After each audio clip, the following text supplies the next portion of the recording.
Nature Box Pet.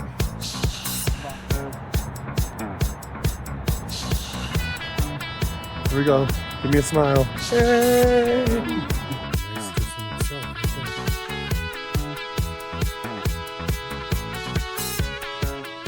Some of my earliest memories with animals take place at places just like this, with aquariums as far as the eye can see, and the sound of bubblers. I remember going to the pet store with my father and us filling up our exotic fish tanks with all sorts of freshwater fish.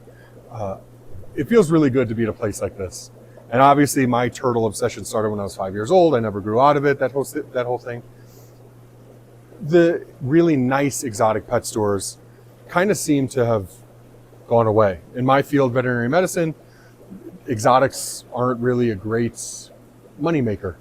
And I think the margins are super slim in exotic pet stores. So I always try to stop into them when I travel.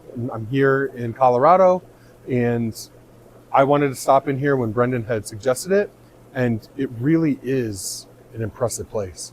And I talk about it all the time at Riverside Reptiles. I've never gone in there and had it smell ever. Now, they didn't know we were coming today, but it's a large store and it smells really nice in here. It smells really pleasant. It's not like they're plugging something into the wall. The place is clean and you can smell it. You look at the enclosures, the tanks, the animals are healthy and happy, and their enclosures, their habitats are clean. So it's amazing to see a place like this and to be here. And I'm really excited I got the chance to see it. Are there a lot of exotic pet stores in Colorado? There's a decent number, but not as many, like none compared to this store. This store is the biggest. They've got the most diversity. They have fish, reptiles, amphibians, invertebrates, so many different species. They have a wide collection of anything you need for setting up enclosures and stuff like that. It's the best store in my opinion.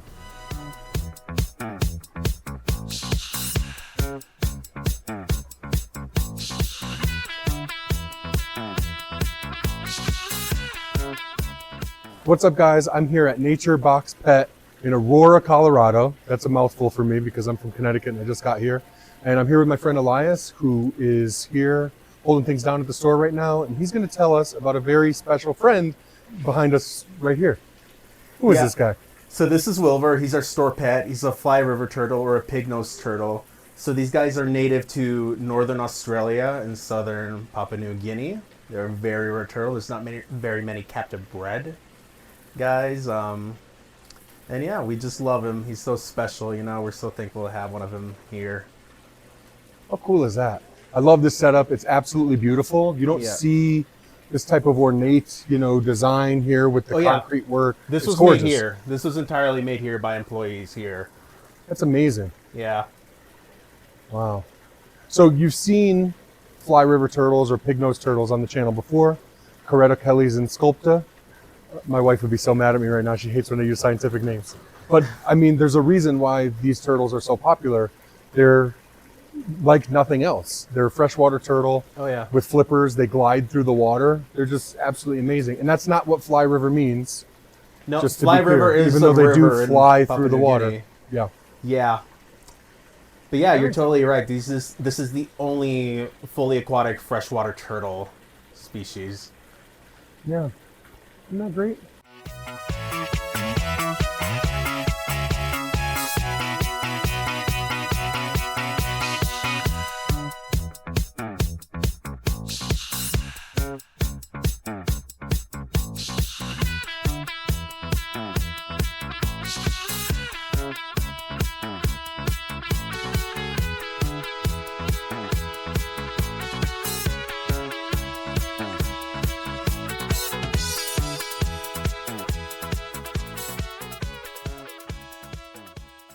Right, so this is the largest exotic pet store in Colorado, square footage wise. This is the largest specifically exotic pet store in Colorado, and I mean, we've got it all. There are some animals that aren't legal to keep here that we can't sell, like reticulated pythons or monitors. That's just city law. But we've got pretty much everything else. We have snakes, we have turtles, obviously, we have fish.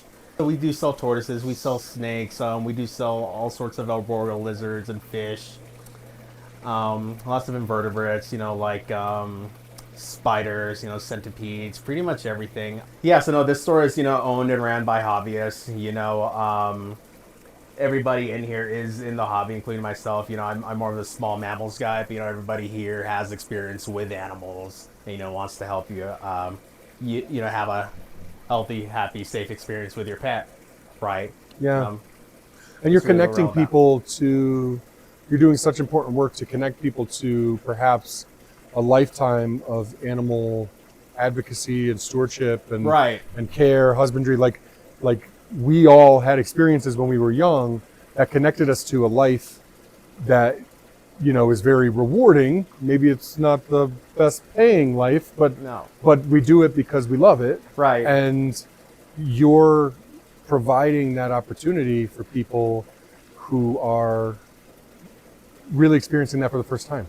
People do ask me often, like, Yeah. how can I, like, what job, like biologist, like, what can I Oh. do to make the biggest impact with animals and the animals that I care about? But a lot of times it's just like, try to figure out a way to be successful so that you have some extra money that you can spend on certain things, that you can, donate to conservation or, work with species and preservation, that sort of thing, basically, so that you can do what you want. But it doesn't mean that for those of us that are out here like boots on the ground trying to meet people, we're not doing great things to connect people to these animals, ignite a passion that can only grow. You're Yeah. doing it. You're living the dream. Right, yeah, for sure. I mean, there's so much misinformation there. That's honestly the reason I work here is, because you can't just trust everything you see on the internet, right? And I do want to give the animals in my care, the best care I can, but that also depends on, the knowledge, the experience you have with these animals. And that's really why I work here. I mean, obviously there's better paying jobs, but Yeah. I mean, as far as like the experience and, just the combined years of like experience we have, all the exotic pet people here we have it's really invaluable, Yeah. Just when you thought you wouldn't see it today, here's one of the biggest guys telling you about one of the smallest, cutest little fish. These are pea pufferfish. They're super adorable and super affordable. How cool is that? $10.99. You could have your own mini pufferfish. They're so cute. I don't know anything about them, but aren't they so cool to see? Very cool. Hi. So we're at Nature's Box Pet. It's like one of the biggest reptile stores in Colorado. It's one of my favorites. It's nice and clean. They take really good care of everything. I just wanted to show Anthony. They have some really cool tortoises, and they have a fly river turtle, which is very cool. You can see they have a really large indoor setup This is large. for their 2 or 3 sulcatas. So right now we're hanging out with the African spur-thighed tortoises, known better as by their species name, Sulcata, Carretochelys sulcata, that's their Latin name. And they're from Africa, kind of across the wide band, across the wide part of Africa. And it's a species that's actually critically endangered in the wild because of the bushmeat trade, but they're very common in captivity. And if you've been watching our videos, you saw us visit one of the largest sulcata tortoise farms in the world, really, in Arizona at the tail end of 2024 with our friends Andrew and Julene Hermes at Arizona Tortoise Compound. They breed a lot of sulcatas.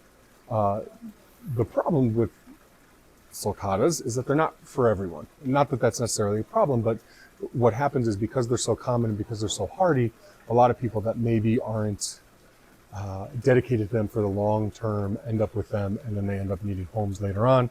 Sometimes they're not raised properly. That happens with a lot of turtles and tortoises. We see that all the time.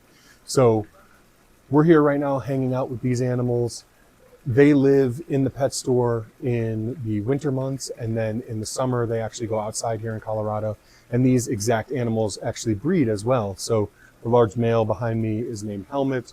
These animals actually have produced young. I think the soil and the arid environment in Colorado is really great for sulcata tortoises, but you have that whole issue with the winter again. So I asked Brendan, he says that the people he knows that keep sulcata tortoises in Colorado don't usually have them burrowing as much, and I think that's probably because they're not spending the winter months outside as much. So these animals do burrow. They'll burrow right through the foundation of your house. They are monsters. The third largest species of tortoise in the world and the largest species of burrowing tortoise in the world. Man, this place is really cool. There's a ton going on here. There are little habitats and enclosures all over the place that are holding animals, tons of exotic animals. The enclosures are clean. They're elaborate. A lot of them have live plants. They look entirely bioactive. The animals look healthy. This is exactly what you want to see. I can't tell you how many cities I've stopped in to see their exotic pet stores, and this really is a special place. I'm excited to be able to see it. How cool is this? So I've never had this happen before. So I'm in a city that's very foreign to me. I'm not outside the US, so it's not really a foreign city, but to me it's a foreign city. And it's like, I don't know the owners here, but my book is for sale here. How cool is that? Literally living the dream. Never in a million. I'm going to put this back so somebody can buy it. There's quite a few copies though, so I don't know what that says about. Oh.